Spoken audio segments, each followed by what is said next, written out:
on m'a dit de faire pas trop technique avant de commencer, je crains que ce soit compliqué. Alors, avant de venir, il était question de ne parler que de la... Enfin, il y a encore, quand on a conçu cette table ronde, il était question de ne parler que de la jurisprudence du 13 septembre et des questions qui pouvaient se poser. Évidemment, entre-temps, le projet de loi a été... enfin, la proposition de l'amendement a été sortie, et donc je vous propose d'en dire quelques mots malgré tout. Alors, sur la question de la prescription, la problématique, évidemment, en elle-même, elle n'a rien d'inédite. La prescription applicable à une demande de rappel de jours de congé n'est en rien inédite. Et d'ailleurs, la Cour de la Chambre sociale l'a rappelé dans ses arrêts. Classiquement, elle fait application de 3245-1 avec l'idée que le point de départ de la prescription, c'est l'expiration de la période légale au cours de laquelle les congés auraient pu être pris. Mais voilà... Entre-temps, patatras, la Cour de justice a été saisie en 2022 d'une question à propos justement à la fois de congés payés et de prescription, et en s'appuyant à la fois d'ailleurs sur la directive et sur la charte, les deux, j'y tiens, eh bien, elle a estimé que on ne pouvait pas opposer à un travailleur une prescription, en l'occurrence une prescription triennale dans l'arrêt, qui commencerait à courir à la fin de l'année au cours de laquelle ce droit est né, donc on n'est pas très loin de notre droit, lorsque l'employeur n'a pas effectivement mis le travailleur en mesure d'exercer ce droit.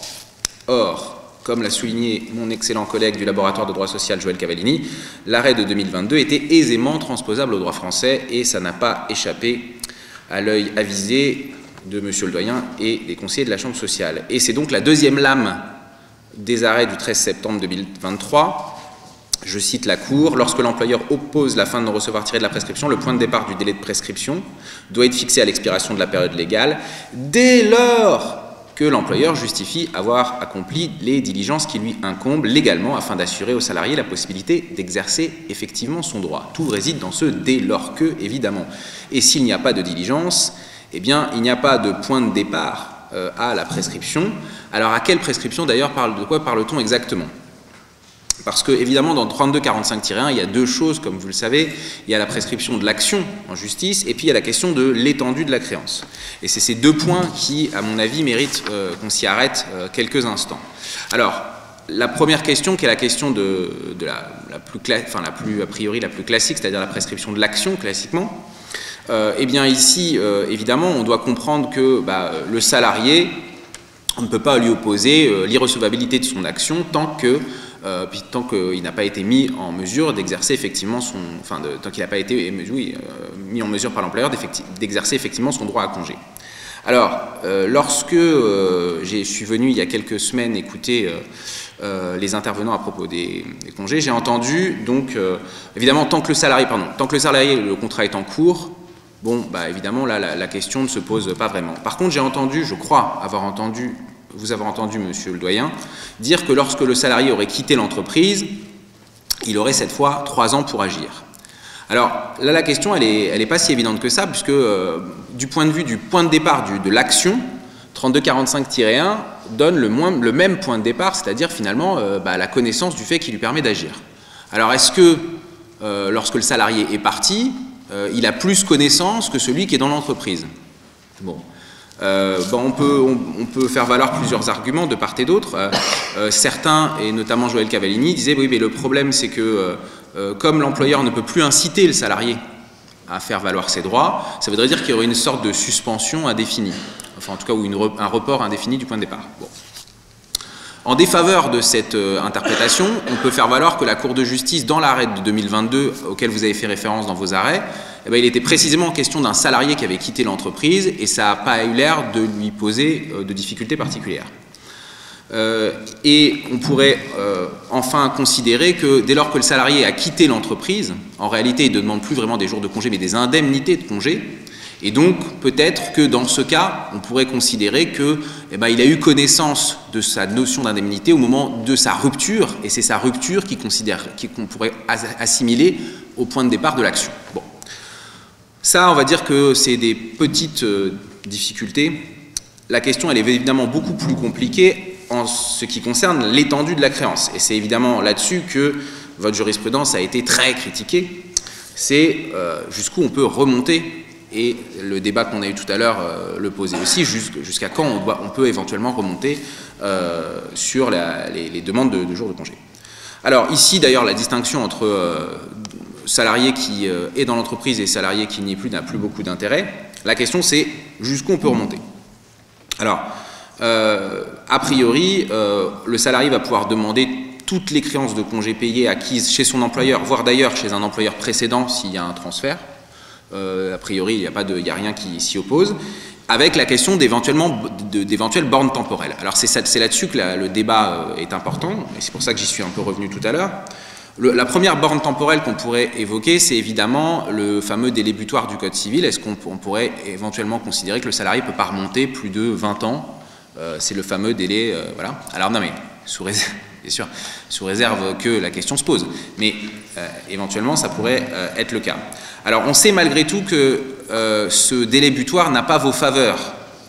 Vous l'aimez pas beaucoup ce délai butoir, et puisque vous l'avez neutralisé à l'occasion d'une décision avec l'article 6 de la Cour européenne des droits de l'homme, vous avez réussi à neutraliser le délai butoir de l'article 2232 du Code civil, et on pourrait peut-être estimer que si la question devait se poser, que vous pourriez en faire de même, mais cette fois avec le droit européen, mais je préjuge peut-être de ce que vous feriez.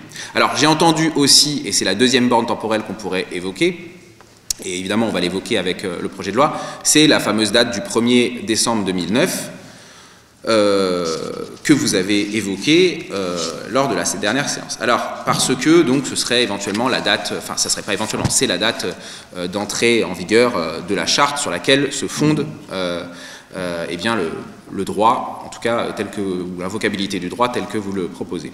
Alors c'est là où moi j'ai pas forcément une divergence, mais j'ai en tout cas je me pose des questions. Je ne suis pas certain qu'on puisse, comme vous l'avez évoqué tout à l'heure, considérer que le fait qu'on puisse se servir de la charte, que l'invocabilité née de la charte soit un obstacle, que le 1er décembre soit un obstacle, parce que, encore une fois, je pense que la charte est ici le véhicule qui permet aux salariés d'aller chercher des droits qui sont nés, à mon avis, antérieurement. Mais bon, c'est là où, voilà, et d'ailleurs dans les jurisprudences Bauer et Bronson, dont vous faisiez état, la Cour de justice, elle trace une sorte de ligne temporelle qui remonte bien jusqu'à la directive de 93, sur la question des congés payés.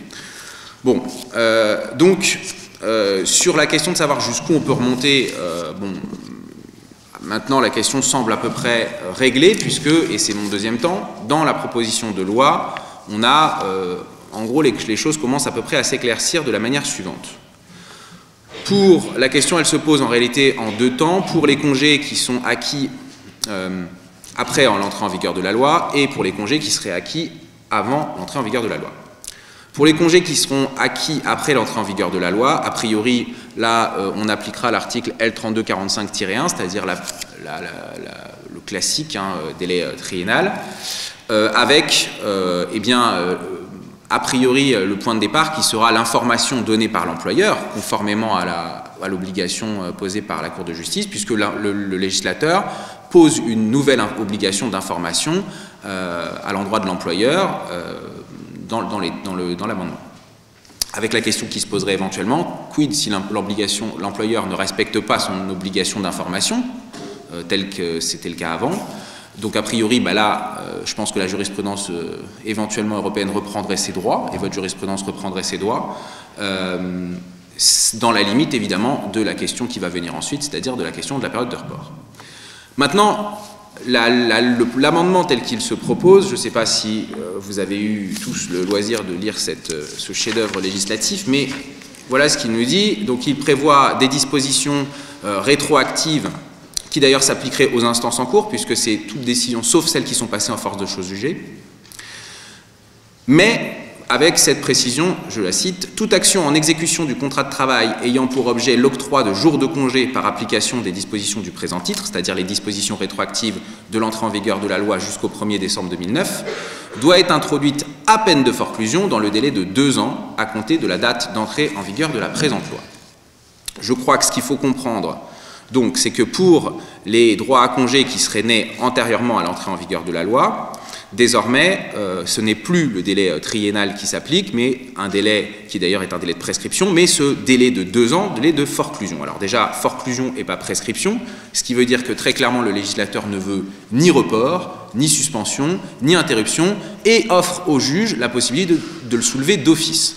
Donc c'est évidemment un dispositif beaucoup plus fort, beaucoup plus strict que le délai de prescription. Ça, c'est la première chose. La deuxième chose, c'est que le champ, c'est le champ qui s'étend à toutes les demandes de congés payés pour le passé, mais avec application des dispositions rétroactives, c'est-à-dire application de la loi telle qu'elle est prévue, avec la distinction entre les jours acquis pour les salariés dont le contrat est suspendu en raison d'un accident de travail ou d'une maladie professionnelle et les autres. Donc c'est bien ça qui s'applique. L'idée est donc très clairement que le contentieux passé soit purgé entre, donc, je ne sais pas si la loi entre en vigueur d'ici un mois, donc en gros, la moitié de l'année 2026, le contentieux sera purgé, en tout cas les actions, les introductions d'instances devront être purgées d'ici là. Alors, et c'est le dernier point, et je m'arrête après, mais il y a la question qui se pose, et là aussi, est-ce qu'on peut... alors oui, pardon, sur cet article, le Conseil d'État avait dit qu'il était tout à fait possible, et effectivement la jurisprudence de la Cour de justice allait en ce sens, de prévoir la possibilité pour les dispositions transitoires d'un délai de prescription qui soit différent du délai de droit commun, mais tant que ça ne rend pas impossible ou excessivement difficile l'exercice des droits, et que le recours soit similaire à des recours en droit interne. Alors je m'arrête 2 minutes puisque ici c'est un délai de 2 ans et la justification qui est donnée dans le projet de loi c'est, eh ben oui c'est 2 ans puisque les actions en exécution du contrat de travail c'est 2 ans. Bon, alors c'est une justification évidemment maligne de la part du législateur, simplement évidemment ça n'est pas tout à fait similaire dans la mesure où précisément tout le champ des créances de congés payés n'est pas dans l'article 1471.1 du délai de 2 ans mais dans l'autre article qui est le délai de 3 ans. Donc peut-être qu'il aurait été plus logique de dire finalement c'est un délai quitte à le qualifier de forclusion, mais délai de 3 ans. Enfin, passons. Je pense que d'un point de vue, à mon avis, de conformité avec le droit de l'Union, je pense que ça passe, mais ça peut se discuter. Je finis sur 2 points. D'abord, le premier, sur la distinction entre les contrats en cours et les contrats rompus. La question ici est de savoir à qui s'applique ce délai de forclusion. Est-ce qu'il s'applique aux salariés dont le contrat est en cours ou est-ce qu'il s'appliquerait également aux salariés dont le contrat a été rompu? Alors, a priori, il s'applique évidemment aux salariés dont le contrat est en cours, ça ne fait pas de difficulté. C'est même l'objet même de l'amendement. Simplement, et qu'est-ce qui va dans ce sens? Ce qui va dans ce sens, c'est qu'on lit bien dans l'article « toute action ayant pour objet l'octroi de jours de congé ». Donc on vise bien l'hypothèse de salariés qui demandent des jours de congé et pas une indemnité, comme le précisait le doyen Huglot, l'indemnité qui se substitue lorsque le contrat est rompu. Donc en ce sens, on pourrait considérer qu'a priori c'est limité aux salariés dont le contrat est en cours. Alors qu'est-ce qu'il en serait dans ce cas? Et d'ailleurs l'amendement va dans ce sens, puisque l'amendement dit bien, s'agissant des contrats rompus, l'amendement ne modifie pas les règles de droit commun qui impliquent la prescription triennale.